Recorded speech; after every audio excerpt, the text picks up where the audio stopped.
திண்டுக்கல் மாவட்டத்தினுடைய பொறுப்பு அமைச்சர் மாண்புமிகு மதுவிலக்கு மற்றும் ஆயத்தீர்வைத்துறை அமைச்சர் திரு விக்னேஷ் அவர்களுடைய தலைமையில் மாவட்ட ஆட்சித்தலைவர் நாடாளுமன்ற உறுப்பினர்கள் முன்னிலையில் இன்றைக்கி திண்டுக்கல் மாவட்டத்தை பொறுத்த வரைக்கும் ஆய்வு கூட்டம் நடைபெற்றது.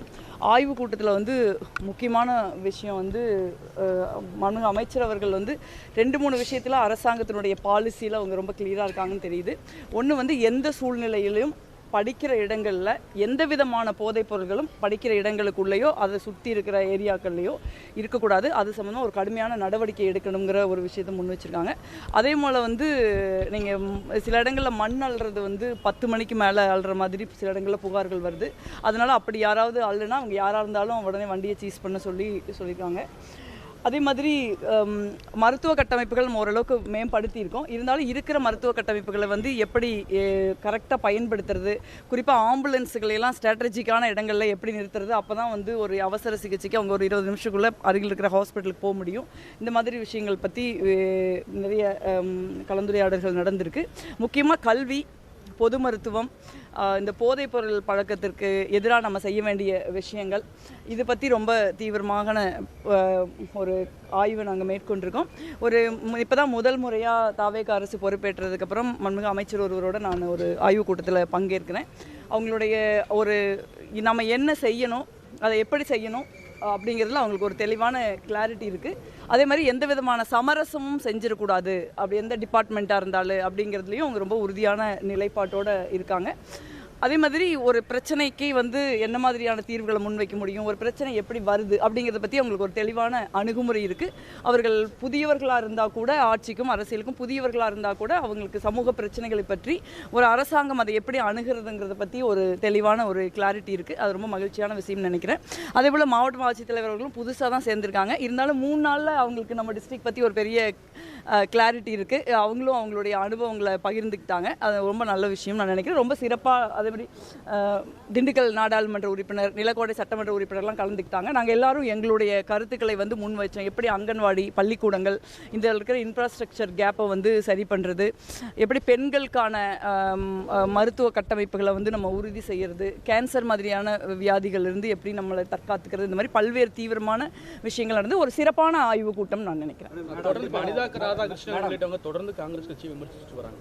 நேற்று கூட எக்ஸ்பதியில் மாணிக்கம் தாக்கூர் மிக கடுமையாக இல்லை, காங்கிரஸ் கட்சி ஒரு கண்ணியமான அரசியல் செய்கிற ஒரு கட்சி. எந்த காலத்திலையும் காங்கிரஸ் கட்சி தனது அரசியல் நாகரிகத்தை கைவிட்டு யாரையும் விமர்சித்தது கிடையாது. கூட்டணியில் இருக்க வரைக்கும் காங்கிரஸ் கட்சியும் தலைவர் ராகுல் காந்தி அவர்களையும் ஆகா ஓகோன்னு புகழ்கிறதும், நாங்கள் கூட்டணியில் இல்லை அப்படிங்கிறதுனால எங்களை மிக மோசமாக விமர்சிக்கிறதும் சரியல்லைன்னு நான் நினைக்கிறேன். அனிதா ராதாகிருஷ்ணன் அவர்களுடைய விமர்சனம் சரி, அதற்கு அவர் பயன்படுத்துகிற மொழியும் சரி, முழுக்க முழுக்க அநாகரிகமானது. இது இதை திராவிட முன்னேற்ற கழகத்தின் தலைவர் முன்னாள் முதலமைச்சர் அவர்கள் இதை தடுத்து நிறுத்தணும்னு நினைக்கிறேன். இது காங்கிரஸ் கட்சி மீதான விமர்சனமாக மட்டும் பார்க்க முடியாது. இது திமுகவை சேர்ந்தவர்கள் என்ன மாதிரியான வார்த்தை பிரயோகத்தை பயன்படுத்துகிறாங்கிறது அது அவங்களுடைய தரத்தையும் அதில் அது பிரதிபலிக்குதுங்கிறத அவங்க கவனத்தில் வச்சுக்கணும். தலைவர் ராகுல் காந்தி குடும்பம் இந்த மண்ணில் அவங்க மிகப்பெரிய தியாகத்தை தான் செஞ்சுக்கிட்டு இருக்காங்க. அவங்க எந்த பதவிக்கும் ஆசைப்பட்டது கிடையாது. அதே மாதிரி இன்றைக்கி இந்தியாவில் நரேந்திர மோடி எதிர்த்து உறுதியாக சமரசமற்று போராடுகிற ஒரு தலைவர் இருக்கிறார் அப்படின்னா அது தலைவர் ராகுல் காந்தி தான். இன்றைக்கும் ஒரு பெரிய அரசியல் குடும்பத்தில் பிறந்து ஒரு 3 பிரதமர்களை பார்த்த குடும்பத்திலிருந்து வந்த ஒருவராக இருந்தால் கூட இன்றைக்கும் தரையில் இறங்கி இந்தியா முழுக்க, இந்தியாவில் காஷ்மீர்லேருந்து கன்னியாகுமரி வரைக்கும் நடக்கிற ஒரு தலைவர், சாதாரணமாக அந்நாடு எளிய மக்களோட போய் அரசியல் செய்கிற ஒரு தலைவர்னா ராகுல் காந்தி அவர்கள் தான்.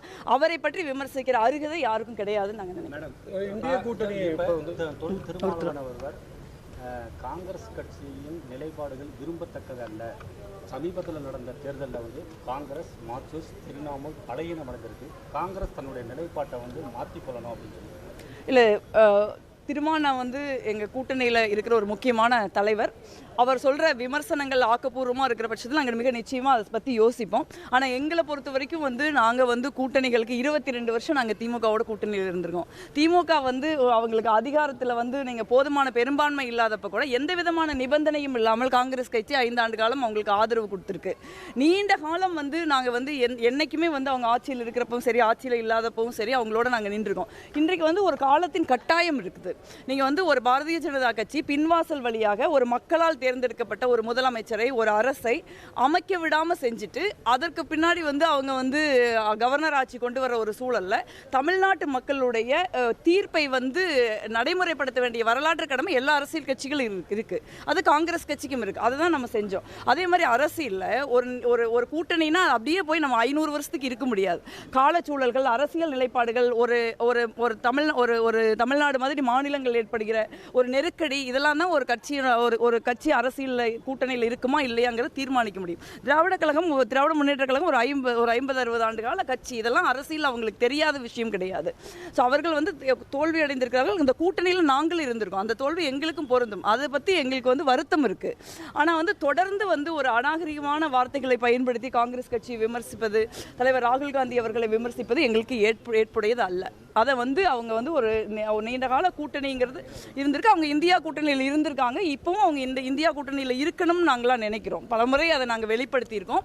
அதே மாதிரி அவர்கள் வந்து உடனடியாக வந்து போய் ஒரு கடிதம் கொடுத்து நான் இந்தியா கூட்டணியில் இல்லை, நான் எங்களை வந்து இருக்கையை மாற்றி அமையுங்கள் அப்படின்னு சொல்கிறதெல்லாம் எங்களுக்கு வருத்தம் இருக்குது. ஆனால் வந்து நீங்கள் வந்து ஒரு அரசியல் நிலைப்பாட்டில் ஒரு நாகரிகமான அரசியல் அணுகுமுறைங்கிறது ரொம்ப முக்கியம் நான் நினைக்கிறேன். ஒரு கட்சி எந்த நேரத்தில் என்ன மாதிரி முடிவுகளை எடுக்குதுங்கிறதுல மாற்று கருத்துக்கள் இருக்கலாம். அந்த மாற்று கருத்துக்கள் ஏற்புடையதாக கூட இருக்கலாம். பட் ஆனால் அதுக்காக நீங்கள் ஒரே வழியாக வந்து ஒரு மோசமான அரசியல் விமர்சனங்களை வைப்பது நாகரிகமாக இருக்காதுன்னு நான் நினைக்கிறேன். எங்களுக்கும் பதிலுக்கு பேச முடியும். ஆனால் வந்து நீண்டகால கூட்டணியோட ஒரு மரியாதை கருதி, குறிப்பாக திராவிட முன்னேற்ற கழகத்தின் தலைவர் அவரே ஒரு தோல்வி அடைந்திருக்கிற ஒரு சூழ்நிலையில் மிக மட்டமான விமர்சனங்களை நாங்கள் வைக்க மாட்டோம். எங்களுக்கு அந்த மாதிரி பழக்கமும் கிடையாது.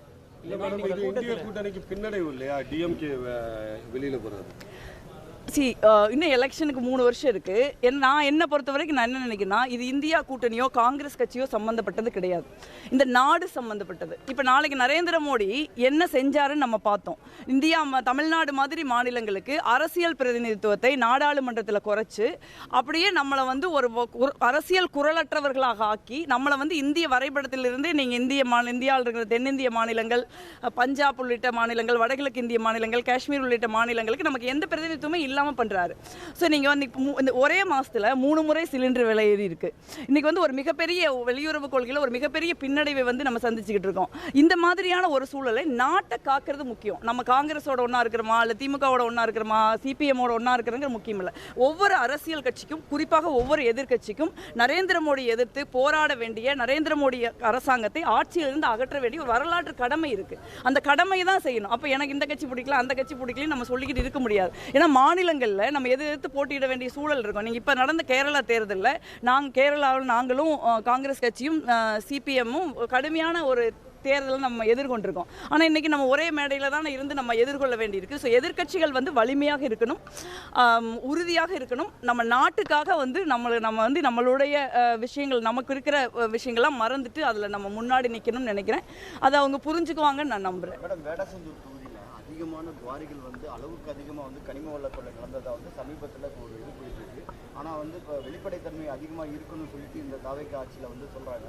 ஆனால் இங்கே இருக்கக்கூடிய வந்து திண்டுக்கல் மாவட்டத்திலே அதிகமாக குவாரிகள் எங்கே இருக்குது அப்படின்னு பார்த்தீங்கன்னா வேடசந்தூர் தொகுதியில். இது சம்பந்தமாக நீங்கள் ஏதாவது இல்லை நீங்கள் வந்து இயற்கை வளங்களை பொறுத்த வரைக்கும் இந்த அரசாங்கம் ரொம்ப தெளிவாக இருக்காங்க. அமைச்சர் மாண்புமிகு அமைச்சர் திரு பிரபு அவர்கள் எல்லா இடங்களுக்கும் அவரே போய் அவங்க ட்ரோன் விட்டு அவங்க எவ்வளோ தூரம் வந்து வெட்டியிருக்காங்க அப்படிங்கிறத பார்த்து அது வந்து உடனடியாக வந்து அது வந்து சட்டத்திற்கு அப்பாற்பட்டு இருந்தால் அந்த குவாரிகள் சீல் வைக்கப்படுது. இன்னும் நம்ம மாவட்டத்துக்கு அமைச்சர் ரெவ்யூ வரல. மிக நிச்சயமாக இயற்கை வள கொள்ளை நடக்கக்கூடாது. அதில் எந்த மாற்று கருத்தும் இல்லை. ஏன்னா இயற்கை வளங்களை நம்ம அதிகமாக சுரண்ட நீங்கள் வெப்பம் அதிகமாகுது, நம்மளுடைய கிளைமேட் சேஞ்ச் ஆகுது, மழை பெய்யறதுல பிரச்சனைகள் வருது, அப்புறம் விவசாயம் பாதிக்கப்படுது, சிறு நிலநடுக்கங்கள் வருது.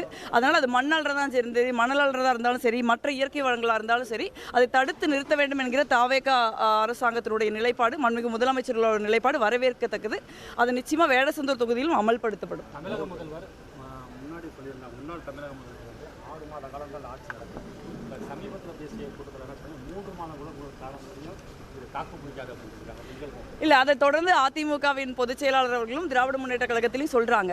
அது வந்து சரியல்லன்னு நான் நினைக்கிறேன். மக்கள் வந்து ஒரு கட்சிக்கு ஓட்டு போட்டிருக்காங்க. அவர் தான் முதலமைச்சராக வேண்டும் அப்படிங்கிறதுக்கு தெளிவாக வந்து அந்த கட்சிக்கு அதிக எண்ணிக்கையிலான சீட்டுகளை கொடுத்துருக்காங்க. ஒரு கூட்டணி ஆட்சி நடந்திருக்கு தமிழ்நாட்டில். ஒன்றும் கூட்டணி ஆட்சி புதுசல்ல.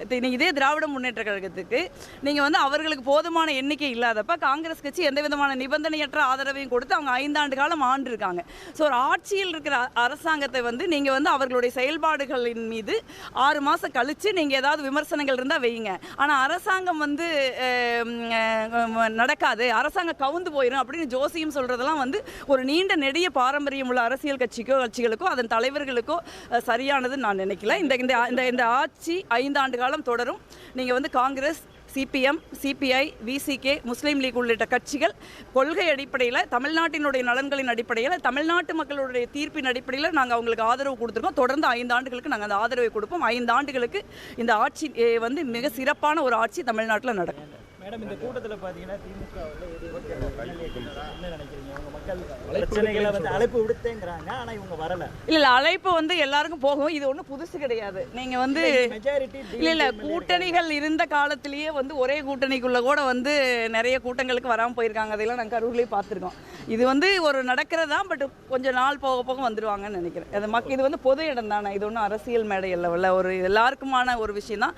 அவங்களையும் எம்எல்ஏக்கள் இருக்காங்க, அவங்களுக்கும் சொல்ல வேண்டிய விஷயங்கள் இருக்கும். நிச்சயமாக அரசாங்கம் வர்றப்ப நம்ம எல்லாரும் சேர்ந்து தான் செயல்படணும்.